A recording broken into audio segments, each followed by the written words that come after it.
प्रिय आत्माओं, जय श्री राधे कृष्ण। सभी को मेरा प्रणाम।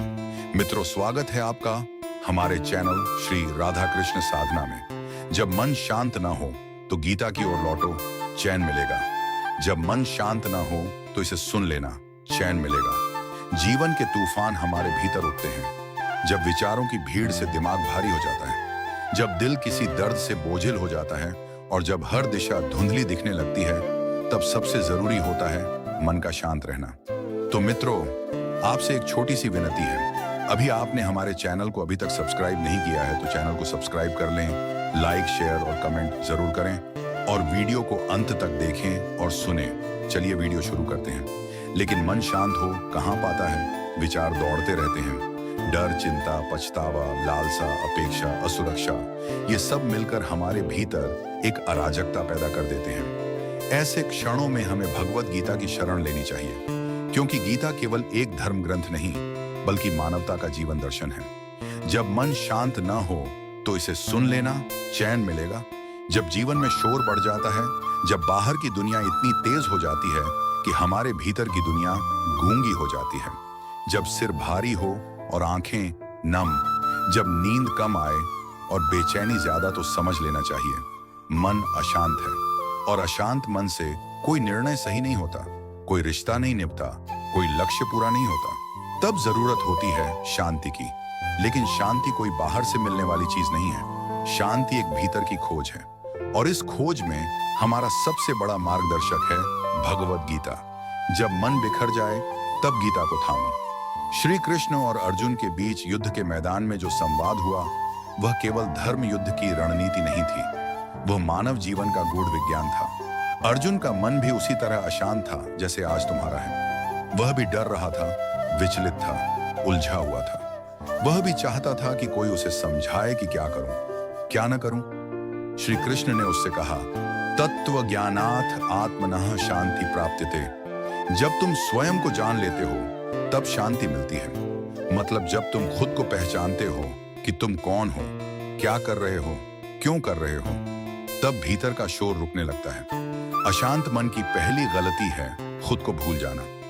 जब हम मन से दुखी होते हैं, हम ये भूल जाते हैं कि हम केवल शरीर नहीं हैं, हम वह आत्मा हैं जो अविनाशी है। श्री कृष्ण ने गीता के दूसरे अध्याय में सबसे पहले यही कहा, न जायते म्रियते व कदाचित। जिसका जन्म नहीं, जिसकी मृत्यु नहीं, वह आत्मा तुम हो।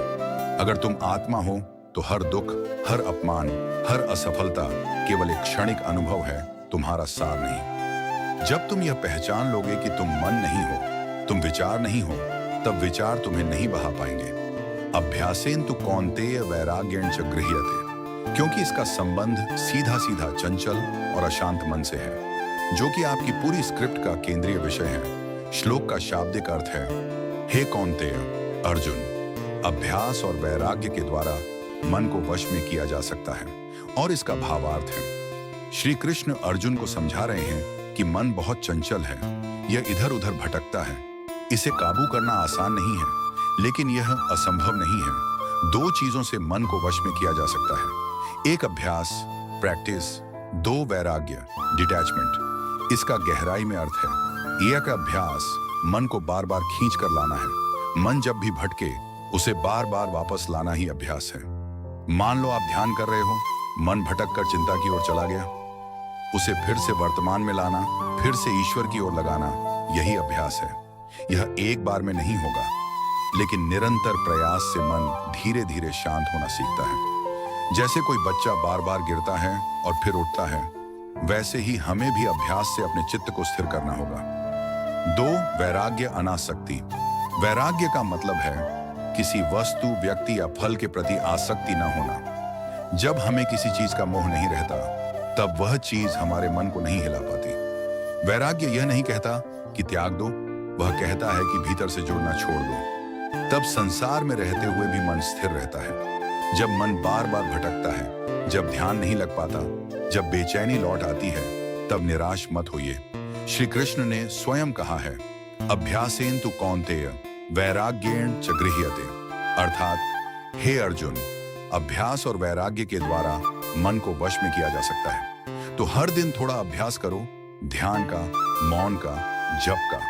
और हर दिन थोड़ा वैराग्य लाओ, अपेक्षा से, मोह से, परिणाम से।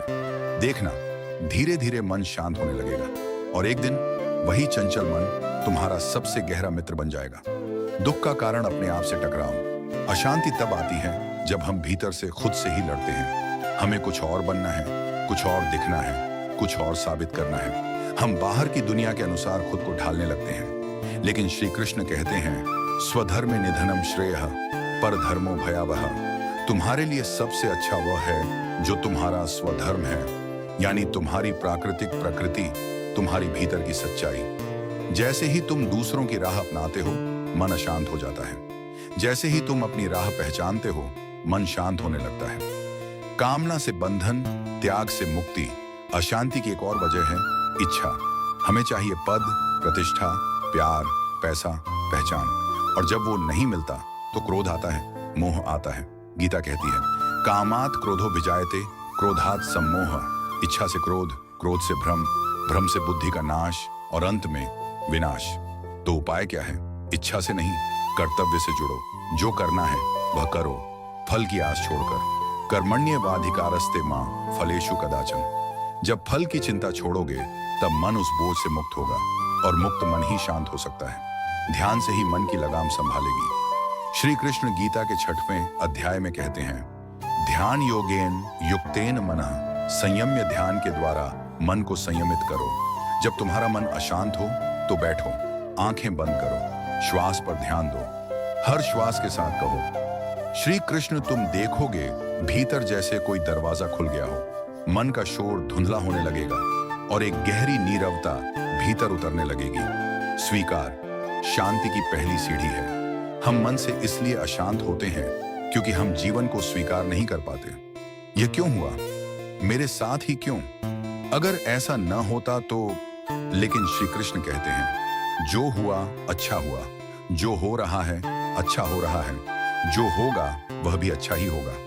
यह सूत्र नहीं है, यह जीवन का गहन दर्शन है। जिस दिन तुम स्वीकारना सीख गए, उसी दिन मन का 80% बोझ उतर जाएगा। परिणामों से जुड़ना दुख की जड़ है। श्री कृष्ण हमें यह नहीं कहते कि सफलता पाओ या हारो, वे कहते हैं, सुख दुखे समय कृत्वा लाभालाभो जया जयो, यानी जो भी हो उसमें संभव रखो। तुम जीतो या हारो, लोग तुम्हें सराहें या निंदा करें, प्रियजन साथ रहें या छोड़ दें, तुम्हारे मन में एक स्थिरता होनी चाहिए।